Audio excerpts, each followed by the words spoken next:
Ladies and gentlemen, welcome back. Social Authority streaming live all over the planet. I got my man Pat Emig in the house, got my man Zach Jalbert in the house. This is the Blues in 7 edition of Social Authority here in 2025. So, gentlemen, everything on the line tonight for the Blues. What are we looking at here, Emig? Game 6, do or die. They either win it or the season is over. Yeah, I would if I bet money on this game tonight, I would bet the Blues are going to win. Absolutely. I mean, we dominated them at home. We have the best big game goalie. He didn't play his best game on in Game 5, but the team he gives the team almost a feeling of like invincibility, where they know that even if they mess up and screw up, that their goalie's probably going to save them. So. I see them winning. And Hellebuck, all the national people from, like, I'm not here to trash TNT and the broadcast. I am, but Emig isn't. Well, the TNT, the pregame and the, like, intermission show with 100% agree, and you called me out on that on text. They were pretty decent. Solid. Right. They were really good. The actual broadcasts, for some reason, are never as loud. They never reflect the actual crowd noise. So the broadcasts aren't that good. So if you're local, you got to watch it on FanDuel Sports. And that's not a plug for them as much as the truth. But I think Hellebuck, all these national folks were saying how Hellebuck played so great in Game 5. That guy is, and he might have played a better game than up until Game 1, but that guy's squeezing everything. And what I mean by that is, like, every time he's saving it, he does not look comfortable. And I think if he lets in another soft goal tonight, especially early, they're going to just be praying they get back to Winnipeg. So I would put the house on the Blues tonight, especially since John Gruden, the John Gruden, the unofficial mascot. Now he's kind of like the new Jobu. He's going to be in St. Louis tonight because the Blues kind of adopted him because of the internet. I think that the Pat Maroon support's been big too. Honestly, especially as a hometown dude, he won it all. He showed up big in those series. I'm a big fan of him, and the fact that he's at these games supporting this team. Even backstage in the arena, or, in the locker room, I guess you call it. Dude, that's dope. And the city needs it. And he retired from the Blackhawks, 3 weeks ago, his last game.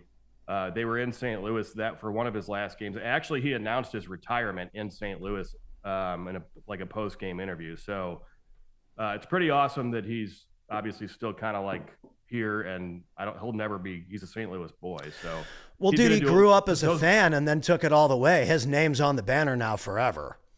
Right. And the hockey community and the hockey players, like, I would say more so than other sports. And I would say the closest thing it reminds me of is golf, where guys who retire stay around and, like, they actually are still ambassadors for the game. Wayne Gretzky has done more great PR for the sport of hockey. Totally agree.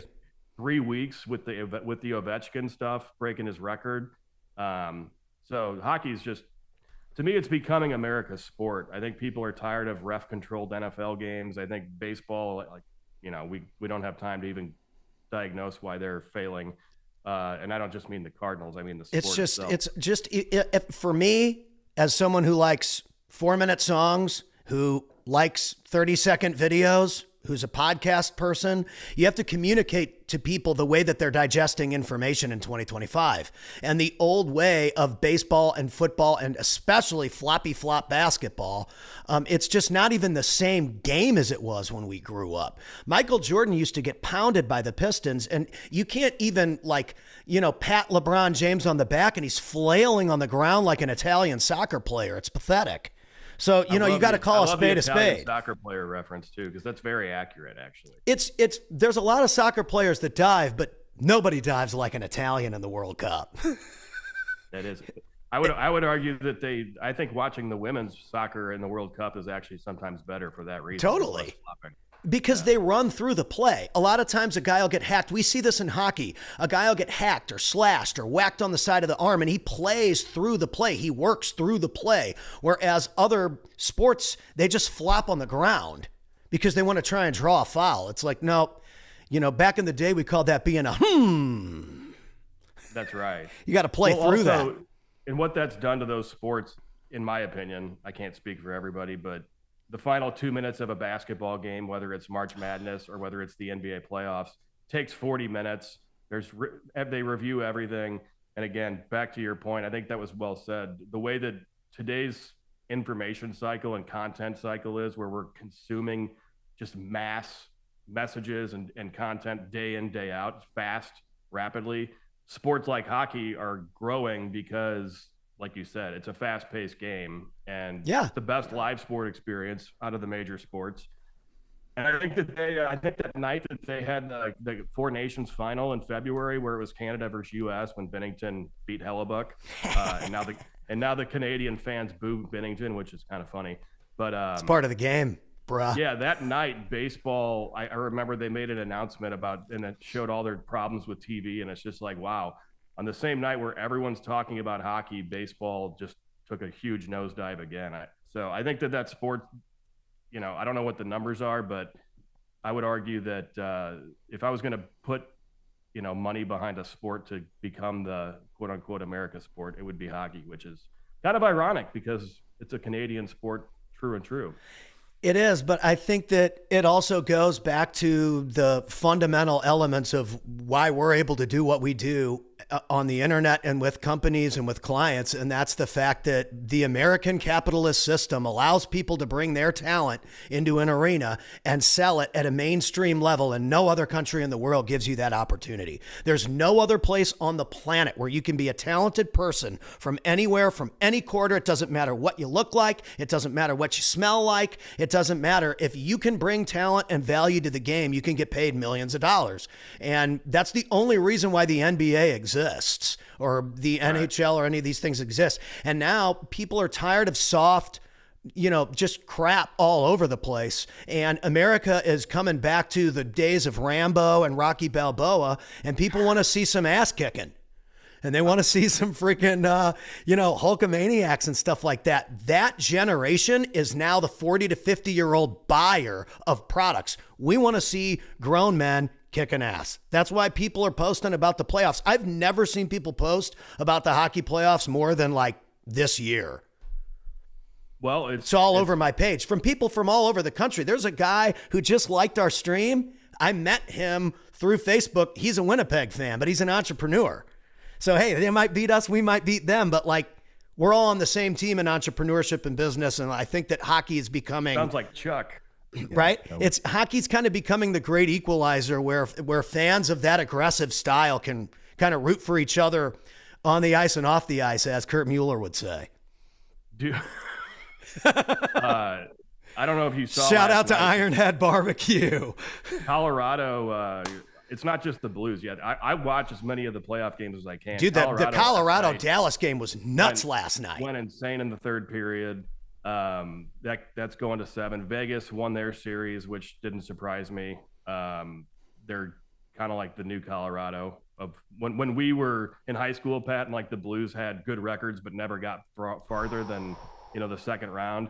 That style of Colorado team, when they had like Sakic and all those guys, that's like that's what Vegas is to me, where even if they don't play the best in the regular season, those guys wake up in the playoffs. They're kind of like the Bennington. If Bennington was an entire team, where maybe they're not the cleanest and sharpest in the regular season, but once it's go time, they're about as good as anybody. I think that there's something to be said for the way, like you said, how fast the game moves on the ice, and also the timer. So I've always looked at hockey as like a 3-round fight. You're fighting someone in 20-minute rounds, and you can get beat up in the first 2 rounds, and 7 minutes in a hockey game is a long time. You could score 3 or 4 goals in 7 minutes and put somebody away in the last period. There's not really another sport that's like that. Yeah, I think the game's evolved so much in the skill levels, and they're moving so fast that the idea of coming back from 3 goals, with 10 minutes to go in the third period when we were like 20 years ago, 30 no years way. ago, But now, like, this game's over. But now it's a completely different story. And that happened the other night. And I want to make sure that I reference the Canadian analyst. I want to pull up her name too, by the way, because I have it looked up. I have nothing bad to say about her. She's actually a really, really talented hockey player, because I looked her up, because I want to be careful about talking smack, but she's actually like won gold medals. Who is the Canadian hockey announcer for ESPN that was doing the Blues game and commentary? Probably AJ Mezco. It's a female. It's a female, and she's played hockey before. So this is why ChatGPT is so powerful and why socialauthority.ai should be the team, or Imig AI, helping you with your social content. Here she is. Leah Hextall's one of them. She's not the person. Yeah, she's not the one doing the game now. She's doing interviews. But the moral of the story was this lady on a national broadcast said that the Blues lost because they didn't play a full 60 minutes. She said this before the game was over. A minute later, the Blues scored right in her Canadian face hole. So, lady, please calm down saying that they haven't played a full 60 minutes when the game isn't over and then we score right in your eye hole, okay? So that's something that you might want to serve up on your breakfast platter there in Canada this weekend, because the Blues in 7, I'm calling it right here on Social Authority. What do you think, if we beat them tonight, that we can take them out in Winnipeg? I think we can if we score early in Game 7. Yeah, I mean, they can. It's just a matter of falling into the death trap of not getting shot attempts, which has happened 3 games in Winnipeg. So they need to shoot more. As long as they try to put the puck on net like every single moment they possibly can, they're gonna fare really well. No matter what happens, that's it. That's whatever I watch them and they're behind or they're struggling or whatever the case is, I usually can tie it to that where I'm like, well, there's just like put it on them, right? Well, just attack the net, and because they swarm and they're fast, but then sometimes they get just a little too cutesy. They're so talented, you know. I was going to say that. I think that when they try and razzle dazzle and they try to play Canadian hockey, that's not the Blues smash 'em up style, and that's where sometimes it works though. I mean, that's hockey. It but works still, in the regular season for them, but it doesn't necessarily work when you're playing a team like Winnipeg they're number 1 all year for a reason, because their defense, it starts with the defense, and people always say it starts with their goalie. And I would argue their goalie's kind of on the downside of his career. He just doesn't look, you said comfortable, right? I think that's probably the best way to put it. There's like a level of confidence that he just doesn't put into every move. Like you were saying, you know, it's like Bennington, he's squeezing. And Bennington looks like his family vacation every year was like going to play in the playoffs. Like that's how he is. So he's so cool and calm and collected. So it's a hard contrast. Well, and the other thing is that we definitely are able to get in their head. I mean, there are like Winnipeg fans like commenting on like, I post like a motivational quote and they're like, come on, say the Blues suck or something. You guys are so mad. And the funny thing is that they're winning the series, but we're so in their head. And so you have to imagine that if we're in the players' heads, or excuse me, if we're in the fans' heads, and clearly we're in the coach's head because he was crying between periods because we were pounding him into the ice, and one of the hits was so clean they couldn't call anything. I think physically we're hitting them harder, and on the games that they won, they couldn't get rid of us, where in the games that we won, we buried them. There's a difference. Yeah, that's actually true. They couldn't get rid of us. The Blues have out-hit the Jets every game, and that takes a toll by the time you get to a 6th and 7th game of the series. And they're also going to be without Schleifele, who that's the whole subject of why Scott Arnelli, the coach for the Jets, is so angry, because he thinks that, Braden Shen left his feet to check him, which Braden Shen's also a shorter guy.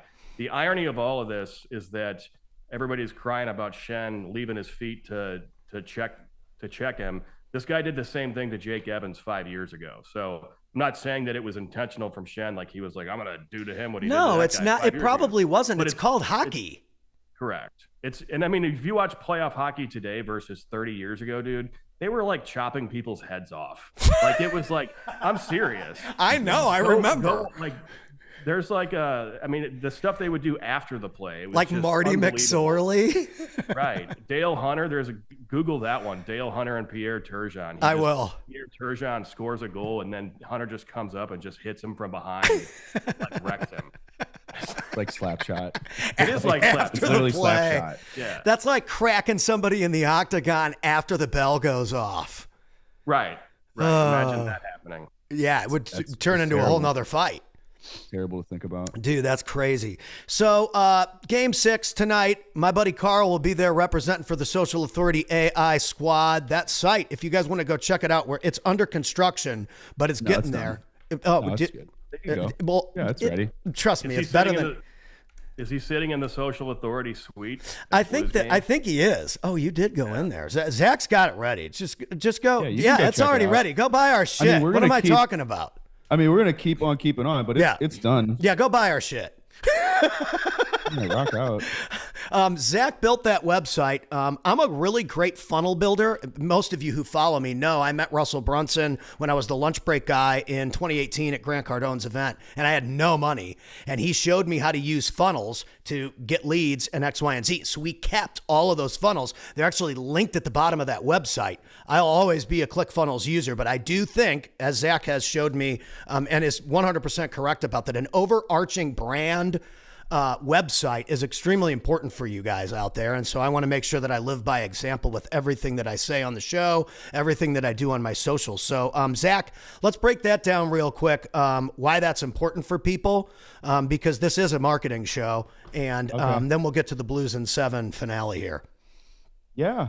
Well, I think that it's important the bigger you are, right? So you kind of get to a point where if you want things to become maybe in a way larger than your own mouthpiece can be, right? Because I think personal brands are really amazing for getting your foot in the door, getting people familiar with you.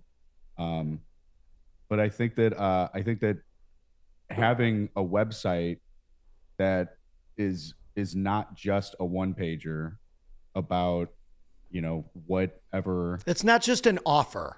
There's nothing wrong with having an offer page. That's what a funnel is for. A click funnel is a landing page. It's an offer. It's not a website. It's not meant to be. So the personal brands and the funnels and things like that, they're actually going to work better when you support them too with the site most of the time. But I've done websites for years, and I think ClickFunnels, when I first heard about it, I was really intrigued, and I think a lot of the no-code like building softwares are they're so easy for entrepreneurs to use. So a lot of times they don't have to venture out into a website because they already have all the tools they need to make money. Now, if you have a business like a construction company, or if you're like a real estate agent, or let's say you do like home services, those are where when people are shopping you actively, like they're shopping your services against someone, then it can be a real big advantage. It can be a really big advantage there. I love that, dude. I love that. 100%. Ladies and gentlemen, these guys are off to a video shoot. Where are you guys at today? Let's give them some love. Where are you guys shooting some content at? I'm going actually to Robinson's Karate. We're going to start doing some Cobra Kai skits with a gentleman that's training kids and adults across the town. I love it. Dude, I think that's great for kids. We send our kids to a thing called Kid Strong, and they go up there and chop stuff and punch bags and jump and do rolls and flips and all kinds of stuff. We love it. Shout out to my niece, Vivi, who went to the principal's office twice last week because she was hitting kids she was hitting kids with her canteen and hitting them on the head. Wow. And her answer both times when questioned about this egregious behavior was that because she knows karate. It's her only answer. No repenting. Oh, wow. Because she knows karate. Hey, people want violence, Pat. People, I mean, dude, I'm all about that on this show. We want you to seek a legal advice to see if whacking people with a canteen is great for your brand. We think it is. That's right. Especially if the canteen is branded. All right, ladies and gentlemen, Blues in 7, Game 6 tonight at home. These gentlemen are going to be filming in St. Louis at Robinson's Karate. Have a great one, folks, and we'll see you on the next one. Let's go Blues.